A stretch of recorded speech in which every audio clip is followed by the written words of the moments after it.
Today's question is, how do you make your retirement income last?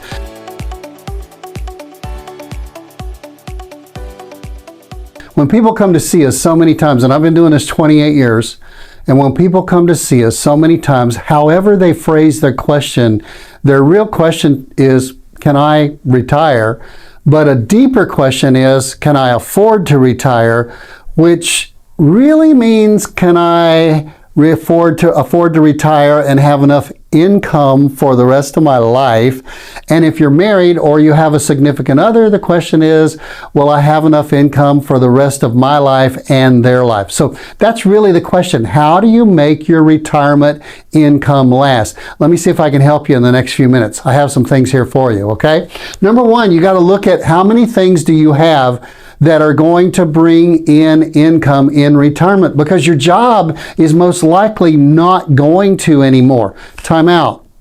42% of the people who are in retirement still have a job. Now, it's not all because they're destitute or they need money, but they have a job just simply, for more money.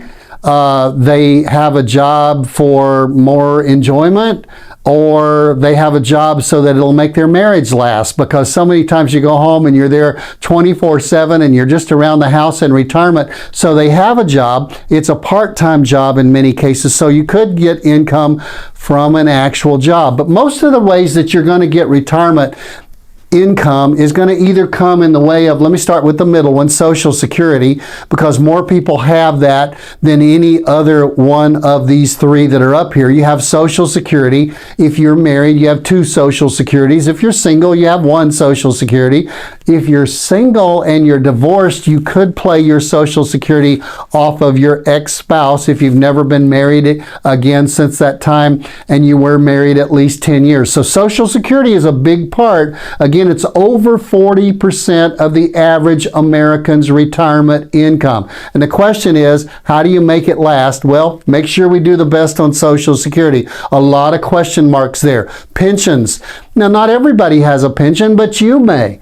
And you may have a pension that pays you out a certain length of time, or it may pay you out over your lifetime. It may pay out over your lifetime. And again, if you're married, over the lifetime of your spouse. If you've got a pension, that's good. You're double dipping. You've actually got 2 annuities.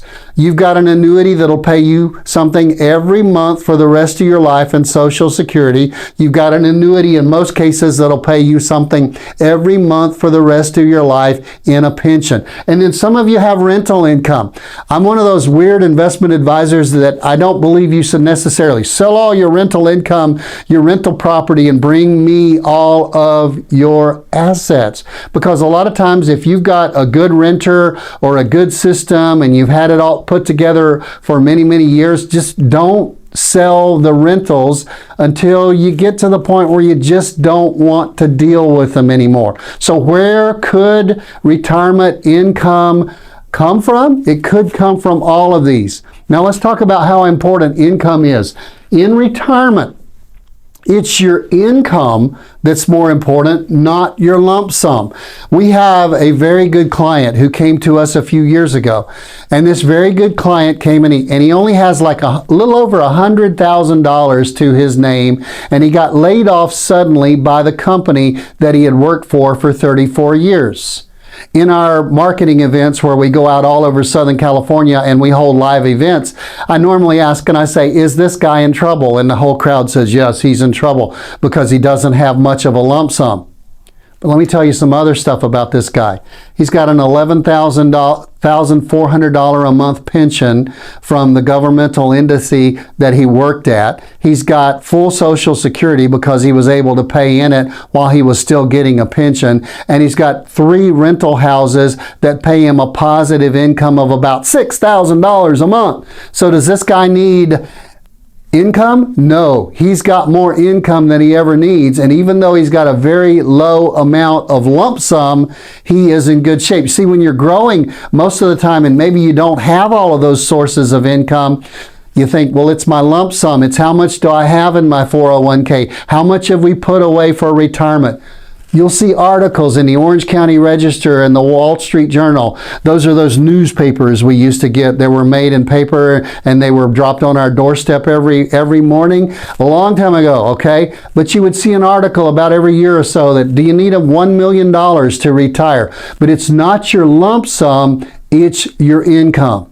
Now, how much do you need in income? Well, that's answered by starting with a budget. How much are you spending? And in 28 years of doing this, I've seen people, and I remember this one little dear lady when I was at my office across the street from where my office is now, she needed $732 a month. And that was it. I mean, she had it down to the T.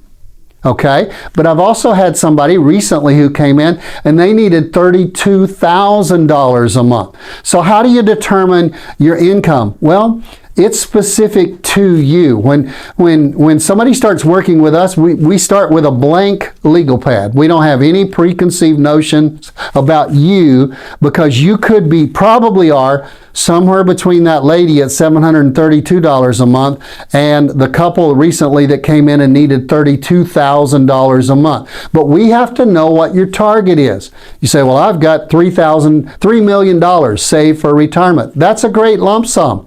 But if you need $30,000 every single month, it's maybe questionable if you're going to retire and have a 35-year retirement living off of $3 million if you need $30,000 a month. However, if you've got $3 million and you need $732 a month, you're going to make it, okay? You can relax because you're going to be good. But we have to start with you by working up a budget as to how much you're spending now. And then if you project out into retirement, we project what are you going to spend in retirement then by seeing what changes when you do retire. Travel, does it change? Not traveling to El Segundo every day, right? But you might be traveling every year to Europe to do a vacation, or Bora Bora. Those are more exciting. I've been to all those places, and Bora Bora and Europe are more exciting than El Segundo. So you need to make sure that your budget now reflects then forward to your budget in retirement. So what's your budget? Now, once we get your budget and we start really focusing on your income, you can use 3 buckets. And you need an emergency fund.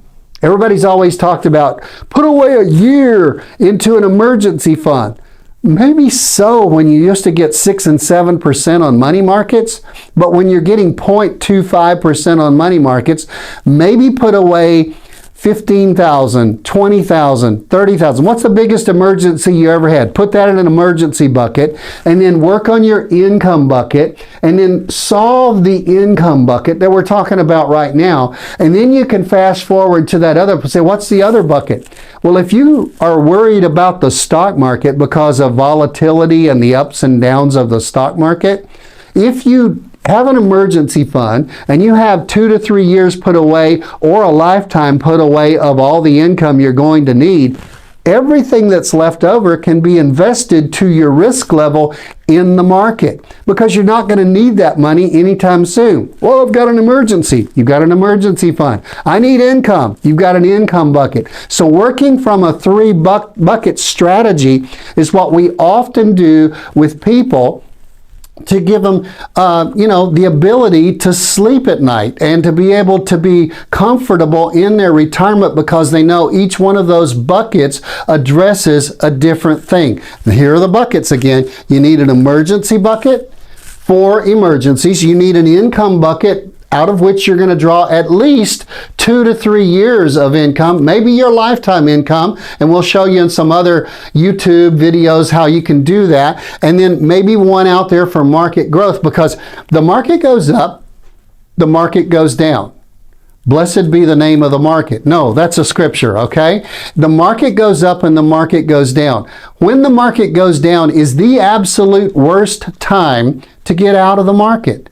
I often ask people when they get concerned about the volatility of the market, I say, when was the last time things were really bad? Oh, 2008. And I say, yeah, that was the housing crash. Let me ask you something. How much money did you lose when you sold your house at the bottom in 2008? And they think about it and they say, well, we didn't sell our house in 2008.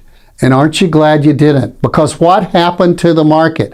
Same thing has historically, at least through the years, with the stock market. The market goes up, the market goes down, but overall, the market grows through a period of years. And if you didn't sell your house in 2008, it's probably worth twice as much now.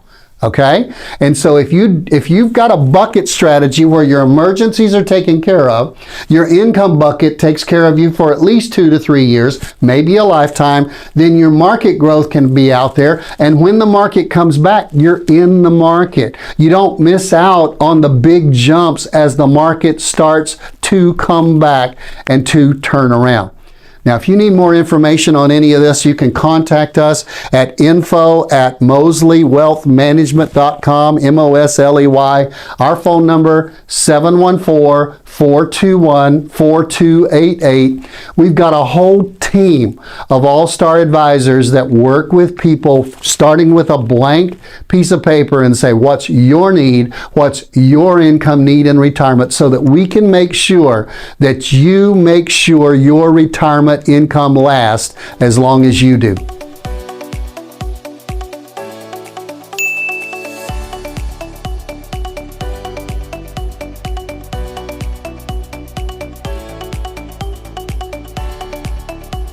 Investment advisory services offered by duly registered individuals through Mosley Wealth Management, Inc. MWM and Mosley Insurance and Financial Services are affiliated companies by common ownership. License number 0K76766. Investing involves risk, including the potential loss of principal. Any references to protection, safety, or lifetime income generally refer to fixed insurance products, never securities or investments. Insurance guarantees are backed by the financial strength claims paying abilities of the issuing carrier. This content is intended for informational and educational purposes only. It is not intended to be used as the sole basis for financial decisions, nor should it be construed as advice designed to meet the particular needs of an individual situation. All hypothetical examples are provided for illustrative purposes only. They do not represent real-life scenarios. Mosley Insurance and Financial Services nor its agents or representatives may not give tax or legal advice. Individuals should consult with a qualified professional for guidance before making any investment decisions. Our firm is not affiliated with or endorsed by the U.S. government or any governmental agency. Some of the information provided may be from one or more third parties which we believe to be reliable sources, but accuracy and completeness cannot be guaranteed by Mosley Insurance and Financial Services.